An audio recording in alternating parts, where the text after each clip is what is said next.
दोस्तों कहते हैं कि लोग प्यार और मोहब्बत में जाति, धर्म, मज़हब, उम्र और यहाँ तक कि कई बार समुदाय तक को नहीं देखते हैं।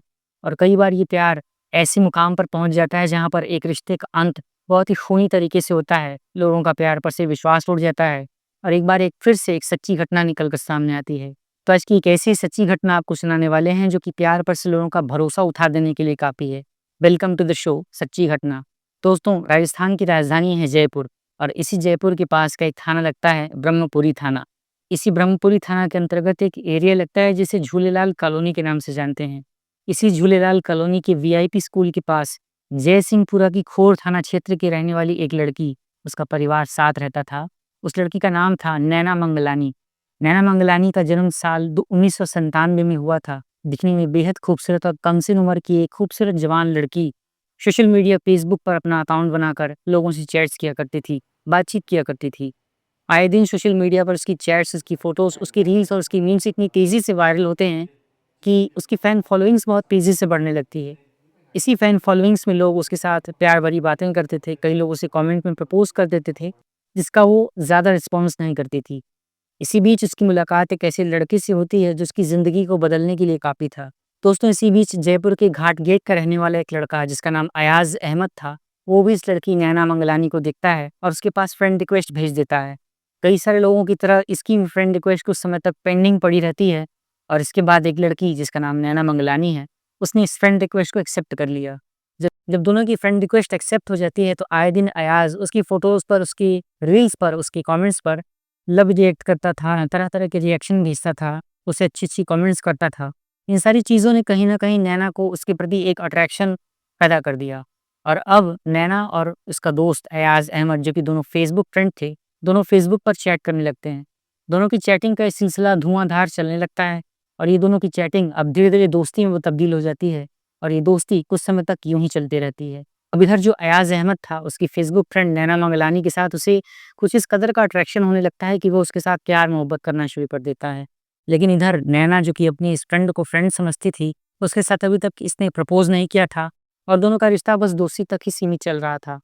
इसी बीच होता यूँ है कि एक रोज़ नैना मंगलानी को किसी काम से एक बैंक के फाइनेंस ऑफ़िस जाना पड़ता है, जहाँ उसे एक कंपनी में भेजा जाता है। जब उस कंपनी में पहुँचती है, तो एक फाइनेंस ऑफ़िस में एक लड़की को देखकर वो चौंक पड़ती है। दरअसल उस फाइनेंस ऑफ़िस में बैठा हुआ कोई लड़का कोई और नहीं, बल्कि यही अयाज़ अहमद था।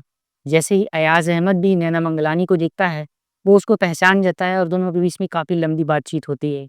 दरअसल नैना यहाँ पर अपनी एक फाइनेंस के चक्कर में आई थी और जैसे ही अयाज़ को ये पता चलता है कि नैना एक फाइनेंस के लिए आई है, तो अयाज़ अहमद ने आउट ऑफ टर्न जाकर, आउट ऑफ बॉक्स जाकर नैना की पूरी तरीके से मदद की और उसे फाइनेंस लेने में पूरी मदद की। जब नैना को इस तरीके से मदद मिलती है और इतना ज़्यादा सपोर्ट और सहयोग मिलता है, तो नैना कहीं न कहीं ये सोचने लगती है कि इसका जो फ़ेसबुक फ्रेंड ये अयाज़ अहमद आज इससे सडनली मिल चुका है, इसको मिलना कहीं न कहीं से किस्मत की एक डेस्टिनी है और इसके साथ-साथ अयाज़ एक अच्छा लड़का है।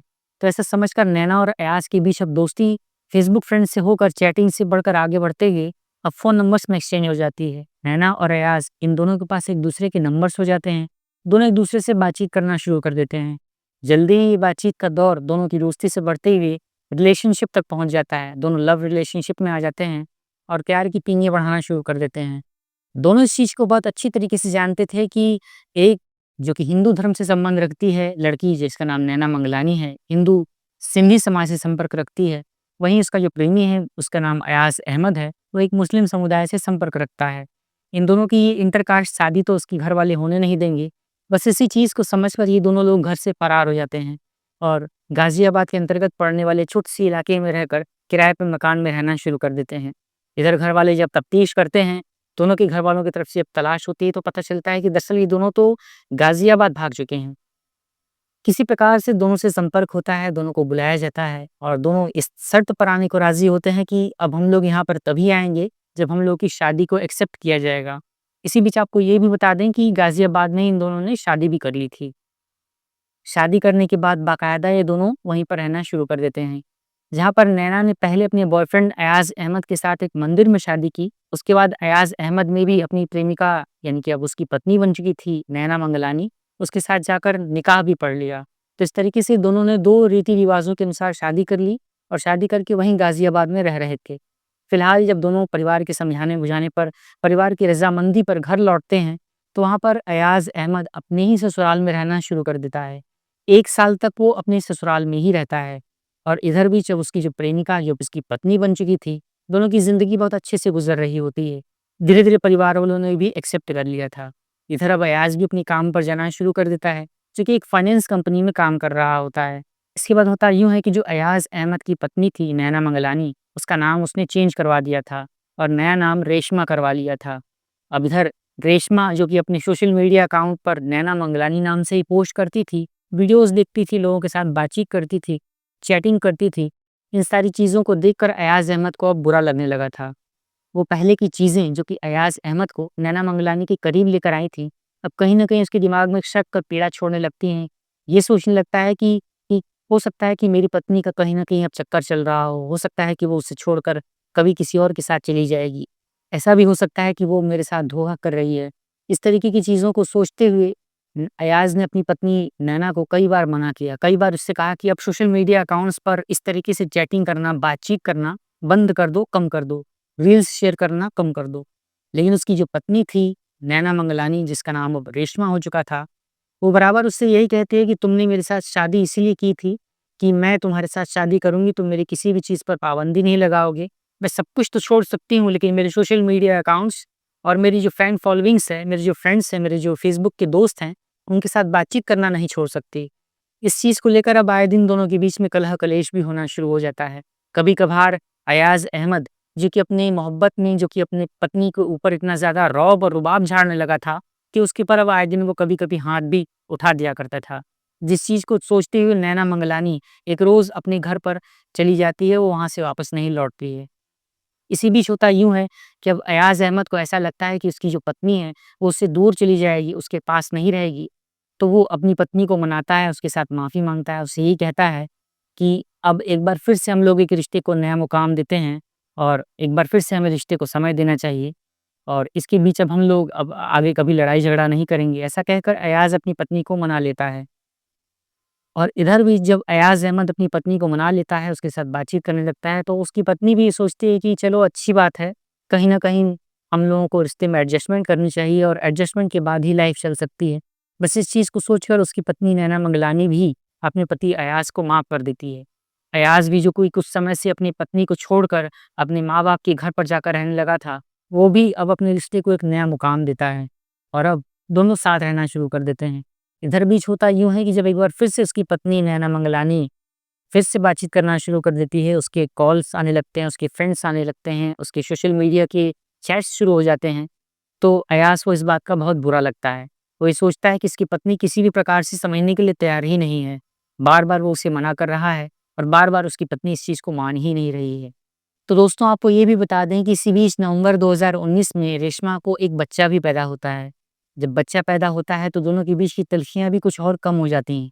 दोनों एक बार फिर से नज़दीकियाँ बनाने लगते हैं। दोनों के बीच एक बार फिर से कलह-कलेश बढ़ने लगते हैं, क्योंकि रेशमा अपने सोशल मीडिया अकाउंट्स पर अपने दोस्तों के साथ लगातार बातचीत करती थी, फ़ोटोज़ पोस्ट करती थी, वीडियोज़ पोस्ट करती थी, जिस चीज़ को अयाज़ अहमद को मंज़ूर नहीं था, वो उसे पसंद नहीं करता था। दोस्तों, अब इसके बाद अयाज़ अहमद के मन में असुरक्षा की भावना और कहीं न कहीं ये भावना मन में घर कर जाती है, तो उसकी पत्नी कभी न कभी उसे छोड़ सकती है। और दोस्तों, अब अयाज़ अहमद को कहीं न कहीं ये लगने लगा था कि इंटरकास्ट शादी हुई है और उसकी जो पत्नी है लगातार सोशल मीडिया पर बातचीत करती है। उसके कई खूबसूरत दोस्त हैं जो कि हिंदू धर्म से हैं और वो उसे छोड़ देगी, कहीं न कहीं उसके साथ रिश्ता ख़त्म कर लेगी। बस इसी चीज़ को सोचकर अयाज़ अहमद ने अपने मन में एक खौफ़नाक प्लान तैयार कर लिया। वो प्लान था अपनी ही पत्नी को इस दुनिया से हटा देने का प्लान। बस एक रोज़ अयाज़ अहमद अपनी पत्नी के पास बैठकर बातचीत करता है, उसके साथ अच्छी-अच्छी बातें करता है और उससे ये कहता है कि चलो मंदिर में घूम कर आते हैं, हम लोग बहुत दिन से बाहर घूमने नहीं गए। इसी बीच जब उसकी पत्नी देखती है कि उसका पति बहुत अच्छे मूड में है और उसका पति उसके साथ बाहर जाने के लिए तैयार है, तो 19 जनवरी 2020 को अयाज़ अहमद अपनी पत्नी को लेकर, रेशमा को लेकर उसकी ही स्कूटी पर मंदिर घूमने के लिए निकल पड़ता है। दोनों लोग जयपुर हाईवे के पास के एक मंदिर के पास जाते हैं और जैसे ही रेशमा अपनी ही स्कूटी पर से उतरती है, जो कि उसने अपने बर्थडे के 2 महीने पहले खरीदी थी, वो अपनी स्कूटी से उतरकर मंदिर की ओर बढ़ना शुरू ही करती है कि पीछे से अयाज़ अहमद एक बड़ा-सा भारी पत्थर लेकर आता है और अपनी ही पत्नी रेशमा, जो कि उसकी पत्नी नैना मंगलानी के नाम से थी, और अपनी ही पत्नी रेशमा के ऊपर ताबड़तोड़ पत्थर से वार करना शुरू कर देता है। जैसे ही रेशमा उर्फ नैना मंगलानी के ऊपर पत्थरों का जोरदार वार पड़ता है, वो बेसुध हो पड़ती है, गिर पड़ती है और उसके बाद उसके पति अयाज अहमद ने अपनी पत्नी नैना उर्फ रेशमा के ऊपर ताबड़तोड़ वार करते ही उसके पूरे के पूरे चेहरे को ही बिगाड़ दिया। इस कंडीशन में कर दिया कि उसका चेहरा पहचान में ही ना आए और उसके बाद उसकी स्कूटी को वहीं पर पार्क करके वो चुपचाप वहाँ से रवाना हो जाता है और वो ऐसा समझता है कि जैसे कहीं कुछ हुआ ही ना हो। इसके बाद वो घर पर आकर इंतज़ार करता है, आराम से खाना-पीना खाकर सो जाता है। अगले दिन वो जाकर पुलिस स्टेशन में कंप्लेंट दर्ज करवाता है और वो ये कहता है कि उसकी पत्नी जो कि स्कूटी से निकली थी, कहीं घूमने के लिए निकली थी, किसी सोशल मीडिया की फ्रेंड्स से बातचीत करने के लिए निकली थी, वो अब तक घर पर ही नहीं आई है। ऐसा समझकर पुलिस जब गुमशुदगी की रिपोर्ट दर्ज करती है और तफ्तीश कर रही होती है, तो पुलिस को एक खबर लगती है कि दरअसल पास ही के एक एरिया में, जो कि 100 किलोमीटर के पास का एक एरिया है, उसी के पास एक मंदिर है। उस मंदिर में आमेर थाना के अंतर्गत पड़ने वाली एक युवती का शव बरामद हुआ है। जैसे ही इस शव की शिनाख्त होती है, हड़कंप मच जाता है। उसका पति जो कि अयाज अहमद इस पूरे खेल को अच्छे तरीके से जान रहा था, वो वहाँ पर पहुँचता है, परिवार वाले भी वहाँ पर पहुँचते हैं। तफ्तीश होती है, इसके बाद जब कॉल डिटेल्स और सीडीआर रिपोर्ट निकाली जाती है, पता चलता है कि हत्या की गई है और जब सीडीआर रिपोर्ट निकलती है, कॉल डिटेल्स निकाली जाती है, तो ये पता चलता है कि दरअसल अयाज अहमद अपनी पत्नी के साथ था, लंबे समय तक वो साथ था, जबकि उसने पुलिस से पूछताछ में ये बताया कि वो उसकी पत्नी अकेले गई थी और वो अपने काम से दफ्तर गया हुआ था। जबकि दोनों की कॉल डिटेल और दोनों की जो लास्ट लोकेशन थी, वो एक ही जगह पर मौजूद पाई जाती है और घटनास्थल पर जो हत्या जिस पत्थर से की गई थी, उस पत्थर पर भी अयाज अहमद की उँगलियों के निशान पाए जाते हैं और उसके बाद ये सारा खेल खुल जाता है। पूछताछ में ये पता चलता है कि दरअसल अयाज अहमद ने ही अपनी पत्नी रेशमा का बहुत ही बेदर्दी से कत्ल कर दिया और कत्ल करने के बाद वो चुपचाप अपने घर पर आकर सो जाता है जैसे कहीं कुछ हुआ ही ना हो। इसके बाद ये पूरी घटनाक्रम का खुलासा होता है और उसके बाद आमेर की पुलिस ने अयाज अहमद को गिरफ्तार कर लिया और अयाज अहमद के ऊपर गिरफ्तार करने के बाद उसे संगीन धाराओं में मुकदमा दर्ज करने के बाद उसे जेल भेज दिया जाता है, जहाँ पर अंडर ट्रायल अभी केस जारी है। देखना ये है कि अयाज अहमद के ऊपर माननीय न्यायालय क्या फैसला लेती है, इसके बारे में क्या केस अपडेट सामने निकल कर सामने आता है, उसके बारे में भी हम आप सभी के साथ ज़रूर इत्तला करेंगे। तो दोस्तों, ये था एक खौफनाक घटनाक्रम जो कि साल 1997 में पैदा हुई एक खूबसूरत जवान लड़की जो कि कुछ करना चाहती थी, कुछ कर रही थी।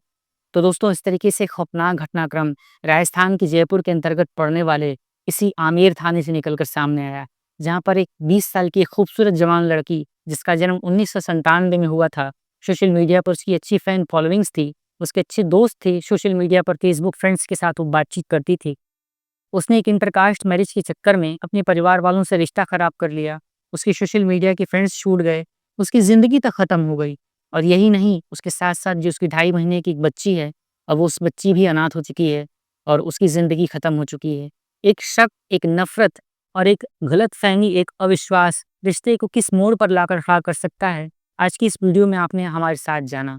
तो दोस्तों, कई लोग इसे ये भी बता रहे हैं कि एक लव जिहाद का सोचा-समझा एंगल था, जिसमें अयाज अहमद नाम के एक व्यक्ति ने, जो कि अपनी प्रेमिका को बरगलाता है, उसे हिंदू धर्म से मुस्लिम धर्म में कन्वर्ट कराता है और उसके साथ-साथ उसके साथ मारपीट करता है और एक बार फिर से वही घटना निकल कर सामने आती है, जो हर दूसरे तीसरे दिन हर एक हिंदू समुदाय की लड़की के साथ एक लव जिहादी का रोल निकल कर सामने आता है। तो दोस्तों, इस तरीके की खौफनाक घटनाक्रम के संबंध में आप क्या कहना चाहते हैं? दोस्तों, इस पूरी सच्ची घटनाक्रम को सुनाने का उद्देश्य किसी का भी दिल दुखाना या किसी को भी परेशान करना तो कतई नहीं है। दरअसल ये जो ताज़ा मामला निकल कर सामने आया है, ये साल 2020 का मामला ज़रूर है, लेकिन हमारी आँखें खोलने के लिए काफ़ी है।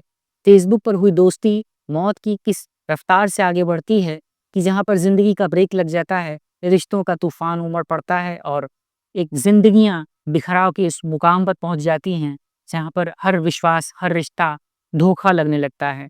तो एक नई वीडियो लेकर एक नई सच्ची घटना के साथ हम अनुराग आपसे फिर मिलते हैं। तब तक के लिए आप सभी अपना-अपना ख़्याल रखें, अपने आसपास के माहौल पर नज़र बनाए रखें। साथ ही साथ अगर आपने हमारे चैनल को सब्सक्राइब नहीं किया है, तो हमें सब्सक्राइब करके मोटिवेट कीजिए। कमेंट बॉक्स खुला है, आप अपनी राय हमें ज़रूर दे सकते हैं। तो एक नई वीडियो लेकर आपसे बहुत जल्द मुलाकात होती है। तब तक के लिए हमें आज्ञा दीजिए। Thanks for watching this video till the end. Take care, have a nice day.